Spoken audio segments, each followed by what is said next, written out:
নিয়ন্ত্রণে আসতে শুরু করেছে ক্যালিফোর্নিয়ার লস অ্যাঞ্জেলেসে শুরু হওয়া ভয়াবহ দাবানল। মঙ্গলবার থেকে শুরু হওয়া এই দাবানল আরও ভয়ঙ্কর হয়ে ওঠে ঝড়ো বাতাসের কারণে। 4 দিন ধরে চলা দাবানল নিয়ন্ত্রণ করতে হিমশিম খাচ্ছেন দমকল কর্মীরা।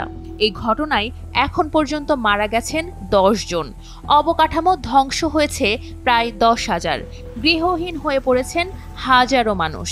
তবে বাতাস কমার পর থেকে কিছুটা আশা দেখছেন দমকল কর্মীরা।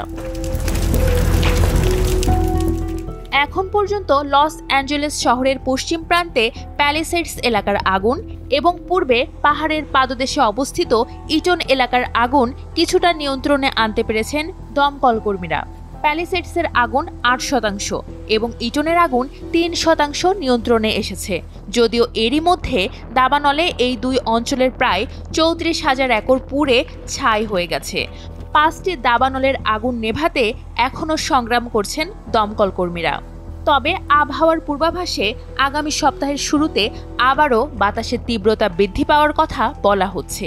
এ বিষয়ে লস অ্যাঞ্জেলেসের মেয়র ক্যারেন বাস বলেন, আমরা জানি আগামী সপ্তাহের শুরুতে বাতাসের তীব্রতা বৃদ্ধি পেতে পারে। সেজন্য লস অ্যাঞ্জেলেসকে প্রস্তুত রাখা ও জীবন বাঁচানোর যথাসাধ্য চেষ্টা করা আমাদের প্রথম কাজ।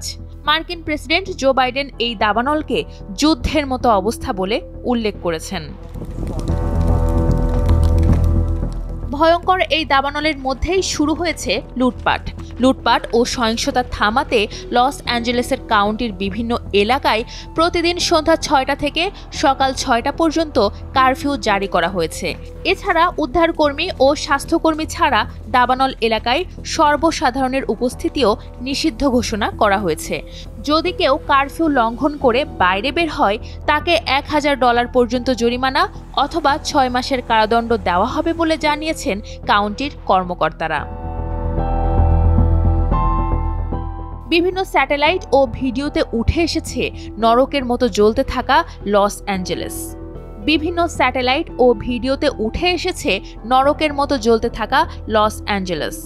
বিবিসি বলছে সবথেকে বেশি পড়েছে লস অ্যাঞ্জেলেসের প্যাসিফিক প্যালিসেডস এলাকা। যুক্তরাষ্ট্রের অনেক তারকা সেখানে থাকেন।